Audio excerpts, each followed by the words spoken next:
Hello, welcome to Arvind English classes. आज हम लोग पढ़ेंगे the portrait of a lady. ये 11th का यानी 11वीं का फर्स्ट चैप्टर है। पहले आपको बता दूं, मैं 11वीं में 2 किताबें हैं इंग्लिश की। फर्स्ट जो बुक है वो है हॉर्नबिल और सेकेंड बुक है स्नैपशॉट। तो the portrait of a lady ये हॉर्नबिल का फर्स्ट चैप्टर है 11वीं का, और सेकेंड बुक कौन सी है? सेकेंड बुक है स्नैपशॉट। तो आज हम पढ़ेंगे हॉर्नबिल का first chapter the portrait of a lady. इस चैप्टर को लिखा है खुशवंत सिंह ने। खुशवंत सिंह ने इसमें अपनी दादी माँ के बारे में बताया है। खुशवंत सिंह की जो दादी माँ है वो कैसी दिखती हैं, उनका नेचर कैसा है, और खुशवंत सिंह अपनी दादी माँ से कैसे जुड़े हुए हैं, किस प्रकार का उनका बॉन्ड है, रिलेशन है, संबंध कैसा है अपनी दादी माँ से, इस चैप्टर में खुशवंत सिंह ने बताया है। खुशवंत सिंह ने, जो कि इस चैप्टर के राइटर भी हैं, बहुत अच्छा डिस्क्रिप्शन किया, बहुत अच्छा वर्णन किया है अपनी दादी माँ के बारे में। अब अपनी दादी माँ के बारे में क्या बताया है आप सुनेंगे। मैं उम्मीद करता हूँ ये वीडियो आपको पसंद आएगा। पसंद आए तो आप सब्सक्राइब कीजिए, ताकि दूसरा जब चैप्टर डालूँ या कोई अन्य ग्रामर की चीज़ डालूँ तो आपको पता चल जाए। ठीक है, अब सुनिए कहानी the portrait of a lady की, जिसको लिखा है खुशवंत सिंह ने। पोर्ट्रेट ऑफ ए लेडी का हिंदी अर्थ हुआ एक महिला का शब्द चित्र। एक महिला का शब्द चित्र यानी कि एक महिला के बारे में आप कह सकते हैं वर्णन। और वर्णन किसने किया है? खुशवंत सिंह। खुशवंत सिंह किसका वर्णन कर रहे हैं? अपनी दादी माँ के बारे में, और इस चैप्टर के राइटर भी हैं खुशवंत सिंह। सुनिए कहानी। खुशवंत सिंह अभी छोटे थे, तो वो अपनी दादी माँ के साथ एक गांव में रहा करते थे। खुशवंत सिंह अभी छोटे हैं, वो अपनी दादी माँ के साथ एक गांव में रहा करते थे। खुशवंत सिंह के जो पेरेंट्स हैं यानी माता पिता हैं, वो शहर चले गए थे वहाँ बसने के लिए। याद रखिएगा, ध्यान से सुनिए, एक बार सुनेंगे तो पूरा चैप्टर समझ में आ जाएगा आप लोगों को। खुशवंत सिंह और उनकी दादी माँ गांव में रहते हैं, और खुशवंत सिंह के जो पेरेंट्स हैं, माता पिता हैं, वो शहर चले गए हैं, शहर में रहते हैं वो। अब खुशवंत सिंह और दादी माँ इनकी कहाँ है? गाँव में। तो गाँव का पहले वर्णन सुनिए कि गाँव में कैसा संबंध है दादी माँ और खुशवंत सिंह के बीच में, इन दोनों के बीच में कैसा रिश्ता है। बहुत ही अच्छा रिश्ता है। खुशवंत सिंह की दादी माँ खुशवंत सिंह को बहुत अच्छा मानती हैं, बहुत प्यार करती है उन्हें, हमेशा उनके साथ रहती हैं, उनकी पढ़ाई में भी हेल्प करती हैं, उनके दूसरे कार्यों में भी उनकी मदद करती हैं। अब सुनिए खुशवंत सिंह क्या बताते हैं अपनी दादी माँ के बारे में। वो लोग गांव में अभी हैं। खुशवंत सिंह कहते हैं कि उन्होंने अपनी दादी माँ को जब से देखा है, ऐसा लगता ही नहीं कि उनकी उम्र बढ़ रही है, लगता है कि वो थम सी गई है, एक ही उम्र की रहे। उनकी दादी माँ बहुत बूढ़ी हो गई हैं, लगता है कि इससे ज़्यादा कोई बूढ़ा हो ही नहीं सकता। खुशवंत सिंह अपनी दादी माँ के बारे में बता रहे हैं। और वो ये भी कहते हैं कि शी वॉज शॉर्ट, वो छोटी थी, उनकी हाइट कम थी। फैट, थोड़ी सी मोटी थी, हाइट कम थी, थोड़ी मोटी थी खुशवंत सिंह की दादी माँ, और हल्की झुक के वो चलती थी। बूढ़ी थी, बहुत ज़्यादा बूढ़ी हो चुकी थी, लगता था कि उससे ज़्यादा कोई बूढ़ा हो ही नहीं सकता। रिंकल्ड मतलब उनके चेहरे पर झुर्रियाँ भी पड़ गई थी। खुशवंत सिंह अपनी दादी माँ का वर्णन कर रहे हैं, ध्यान से सुनिए। खुशवंत सिंह अपनी दादी माँ का वर्णन कर रहे हैं। वो कह रहे हैं कि उनकी दादी माँ के चेहरे पर झुर्रियाँ हैं, वो झुककर चलती हैं, उनके उस कम उनकी हाइट है, शॉर्ट है वो, और थोड़ी सी कहते थे झुक के चलती हैं। और इसके अलावा और क्या, उनके हाथ में माला रहती है। जो खुशवंत सिंह राइटर हैं वो दादी माँ के बारे में कह रहे हैं, उनके दादी माँ के हाथ में एक माला रहती है। आप लोगों ने देखा होगा, अधिकतर बुजुर्ग लोग एक माला रखते हैं, और उसमें जो गोल दाने होते हैं उनको ऐसे उंगलियों से वो गिनते रहते हैं। तो खुशवंत सिंह की दादी माँ भी ऐसे ही किया करती थी। वो डेली माला हाथ में लेकर उसको जपती थी, यानी कि माले के जो दाने हैं, यानी मन के, इंग्लिश में आप बीट्स ऑफ रोजरी, मतलब माला के जो मनके हैं उनको वो गिना करती थी। इससे क्या पता चलता है? इससे ये पता चलता है कि दादी माँ जो है खुशवंत सिंह की, वो धार्मिक महिला भी है। और जानिए दादी माँ के बारे में।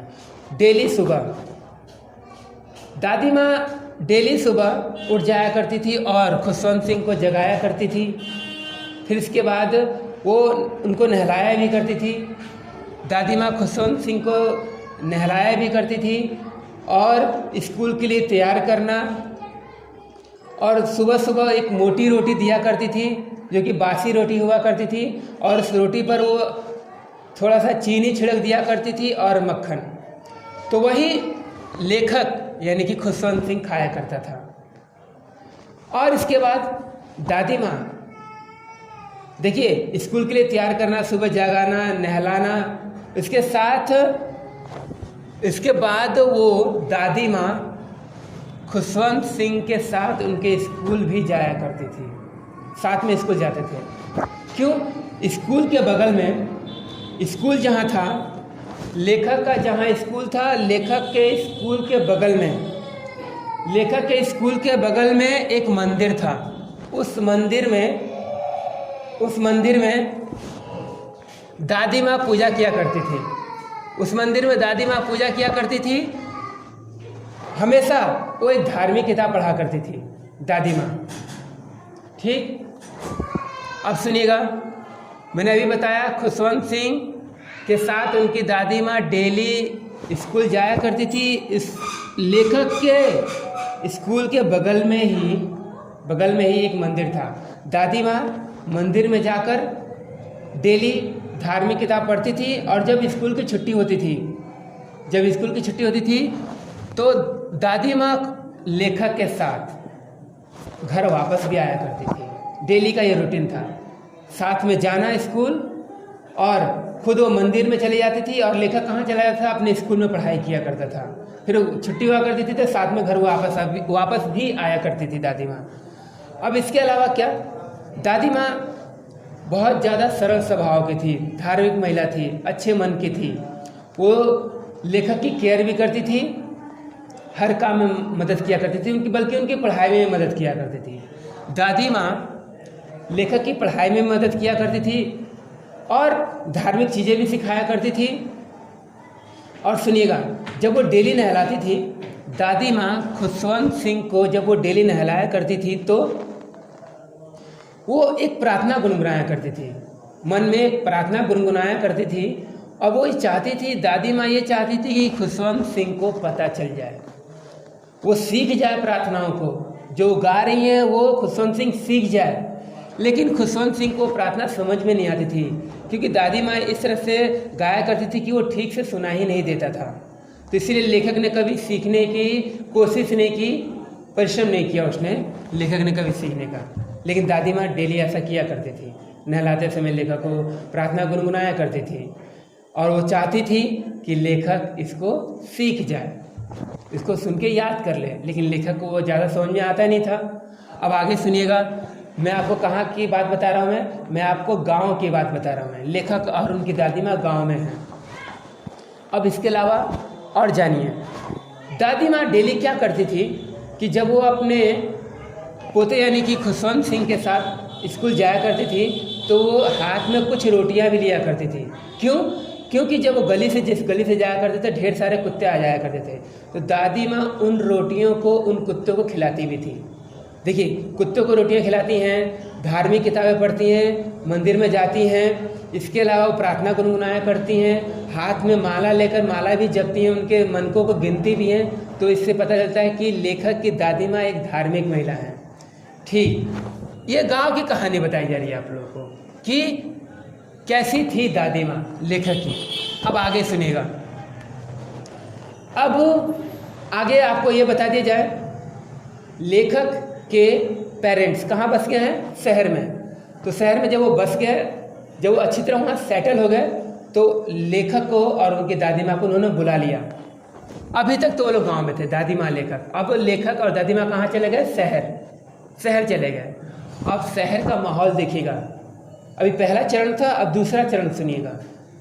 शहर में दादी माँ और लेखक एक ही कमरे में रहते थे। गांव में भी रहते थे, शहर में भी एक ही कमरे में रहते हैं। सुबह दादी माँ उठती हैं, लेखक को स्कूल के लिए तैयार करती हैं, नहलाती धुलाती हैं, स्कूल के लिए तैयार करती हैं। लेकिन लेखक के साथ स्कूल नहीं जा पाती, क्योंकि लेखक अब एक इंग्लिश मीडियम स्कूल में पढ़ता है कि एक इंग्लिश स्कूल में पढ़ता है, तो वहाँ पर अलाउ नहीं है कि कोई दूसरा व्यक्ति उनके साथ जाके बैठे। ठीक, तो अब शहर की बात आप सुन रहे हैं। खुशवंत सिंह एक इंग्लिश स्कूल में पढ़ते हैं। हालांकि शहर में भी अभी लेखक अभी छोटा ही है, तो एक ही कमरे में वो लोग रहते हैं। दादी माँ लेखक को जगाती हैं, स्कूल के लिए तैयार करती हैं, नहलाती धुलाती हैं, उनके नाश्ता कराना ये सब, लेकिन उनके साथ नहीं जा पाती हैं। अब दादी माँ शहर में कैसे समय बिताती हैं, वो क्या करती हैं, माला तो जपती हैं, वो तो एक धार्मिक महिला है, इसके अलावा चरखा भी चलाने लगती हैं। शहर में चरखा चलाती हैं, आप लोगों ने देखा होगा चित्रों में, जैसे महात्मा गांधी चरखा चलाते थे, उसी तरीके से एक चरखा था जो दादी माँ शहर में चलाया करती थी। और इसके अलावा शहर में वो गौराया पक्षियों को, जो उनके आंगन में आके बैठ जाया करती थी, गौराया पक्षियों को वो दादी माँ जो है रोटी के छोटे छोटे टुकड़े डाल दिया करती थी। गौराया पक्षी उन छोटे छोटे टुकड़ों को खाते थे और उड़ जाते थे। गांव में, अभी मैंने क्या बताया, गांव में जो है, गांव में तो दादी माँ कुत्तों को रोटी खिलाया करती थी, लेकिन शहर में वो गौराया पक्षियों को, स्पैरो गौराया पक्षियों को रोटी के छोटे टुकड़े डाल दिया करती थी, फेंक दिया करती थी, गौराया पक्षी उनको खाते थे। इसके अलावा चरखे भी चलाती थी, प्रार्थना भी गुनगुनाती थी। अब एक और बात, लेखक कहाँ पढ़ता है, शहर के स्कूल में पढ़ता है, इंग्लिश स्कूल में पढ़ता है। तो जो भी इंग्लिश की चीज़ें हैं दादी माँ को समझ में नहीं आती थी, तो दादी माँ अब हेल्प नहीं कर पाती। जो भी आर्किमिडीज के सिद्धांत हैं, प्रिंसिपल हैं, तो और भी अन्य चीज़ें हैं जो कि दादी माँ को समझ में नहीं आती थी, तो इसीलिए दादी माँ लेखक की हेल्प नहीं कर पाती, पढ़ाई में हेल्प नहीं कर पाती, और वो थोड़ी डिस्टर्ब भी हो जाती हैं। दादी माँ थोड़ी परेशान हो जाती है। दादी माँ क्यों परेशान हो जाती है, क्योंकि दादी माँ देखती हैं कि शहर में धार्मिक चीज़ें, धार्मिक पुस्तकें स्कूल में ये सब चीज़ें नहीं पढ़ाई जाती हैं, लेकिन दादी माँ का मानना था कि भगवान के बारे में धार्मिक चीज़ें पढ़ाई जानी चाहिए, जैसा कि गांव में वो देखती थी, लेकिन शहर में ऐसा तो बिल्कुल है ही नहीं, इसलिए थोड़ी परेशान हो गई थी। स्कूल में, शहर के स्कूल में लेखक को संगीत भी सिखाया जाने लगा, तो दादी माँ इससे और ज़्यादा परेशान हो गई। उनको लगता था कि स्कूल में संगीत नहीं सिखाया जाना चाहिए, ये अच्छे लोगों की पहचान नहीं है, दादी माँ के हिसाब से। ठीक, अब आगे क्या हुआ, आगे सुनेगा। लेखक इंग्लिश स्कूल में पढ़ रहा था, धीरे धीरे वो बड़ा होने लगा। अब वो यूनिवर्सिटी में, एक विश्वविद्यालय में यानी कॉलेज में जाने लगा। तो अब कॉलेज में जाने लगा, इसका मतलब वो बड़ा हो गया है। तो देखिए बदलाव कैसे आ रहे हैं। अब लेखक अलग कमरे में रहता है और दादी माँ अलग कमरे में रहती है, लेकिन पहले वो एक ही कमरे में रहते हैं। अब लेखक बड़ा हो गया है तो अपना अधिकतर काम वो खुद से करता है, खुद से नहाना, तैयार होना या सारी चीज़ें वो खुद से काम करता है। अब दोनों के बीच में कम बात होती है, यानी कि लेखक के बीच में और उनकी दादी माँ के बीच में अब कम बात होती है। अब पहले की तरह रिश्ता नहीं रहा, लेकिन मन में जो फीलिंग एक दूसरे के प्रति प्यार है वो कम नहीं हुआ। भले कम बात होती है, वो कम मिलते हैं, क्योंकि लेखक बड़ा हो गया, अलग कमरे में रहता है। अब वो कॉलेज जाने लगा है। दादी माँ अब अपना समय व्यतीत करती है खुद से, चरखा चलाना, गौराया पक्षियों खिलाना या प्रार्थना करना, मैंने अभी बताया। इसके बाद लेखक की जो कॉलेज की पढ़ाई है वो भी पूरी हुई। अब लेखक कहाँ, विदेश के लिए, अब्रॉड के लिए निकला, और आगे की उच्च शिक्षा के लिए और आगे की पढ़ाई के लिए। जब लेखक विदेश में जाने के लिए तैयार हुआ, हालांकि दादी परेशान ज़्यादा नहीं हुई, ज़्यादा दुखी नहीं हुई, लेकिन वो लेखक को विदा करने गई।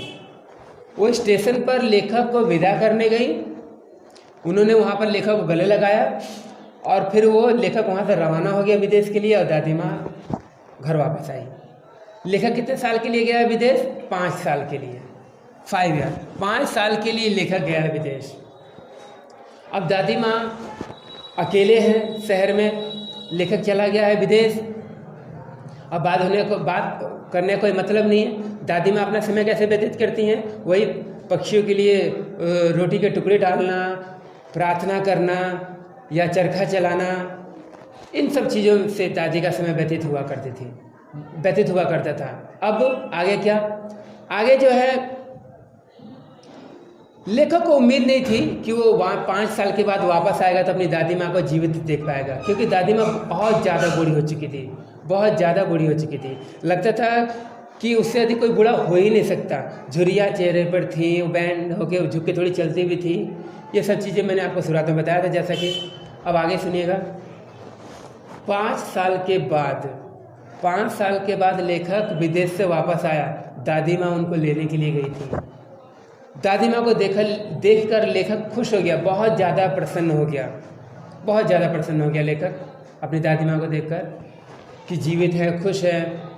अब घर वापस आया लेखक। उस दिन जिस दिन लेखक खुशवंत सिंह विदेश से वापस लौटे थे, उस दिन दादी माँ बहुत प्रसन्न नजर आ रही थी। उन्होंने क्या किया, आस पड़ोस की सभी महिलाओं को इकट्ठा किया, एक पुराना सा ढोलक लिया और ढोलक बजाया। उन्होंने गीत गाया सभी महिलाओं ने। दादी माँ कौन सा गीत गा रही थी, जैसे कि कोई योद्धा घर युद्ध जीत कर आता है तो वैसा ही गीत गा रही थी, वही गीत गा रही थी। यानी कि दादी माँ बहुत प्रसन्न हो रही थी, बहुत उत्साह नज़र आ रहा था। वो ज़ोर ज़ोर से वो ढोलक को पीट रही थी, बजा रही थी। और योद्धाओं के घर आने पर जो गीत गाया जाता है वही वो गीत गा रही थी। घर वालों ने मना किया इतना ज़्यादा इस तरह से उत्साह व्यक्त करने के लिए, लेकिन दादी माँ ने गाया। फिर इसके बाद शाम को तबीयत खराब हो गई। खुशवंत सिंह की दादी माँ जो है उनकी तबीयत खराब हो गई। अब उनको हल्का सा बुखार हो गया। शाम को जब तबीयत खराब हो गई तो उन्होंने थोड़ा सा अनोखा, एक अजीब सा व्यवहार किया। उन्होंने कोई प्रार्थना नहीं की, उन्होंने कोई माला नहीं जपी, कोई प्रार्थना नहीं गुनगुनाई। वो बिस्तर पर लेटी रही। डॉक्टर आया, डॉक्टर ने चेक किया, उन्होंने कहा कि हल्का सा बुखार है। डॉक्टर फिर चला गया। तो अब शाम को कुछ समय के पश्चात उनकी मृत्यु हो जाती है। घर वाले समझ चुके थे अब उनकी मृत्यु हो गई तो उनके हाथ से जो माला हमेशा वो जपा करती थी वो माला भी गिर जाती है उनके हाथ से। घर वाले सभी समझ जाते हैं कि वो जीवित नहीं रही। सभी रोते हैं, विलाप करते हैं, दुख व्यक्त करते हैं। अब आगे क्या,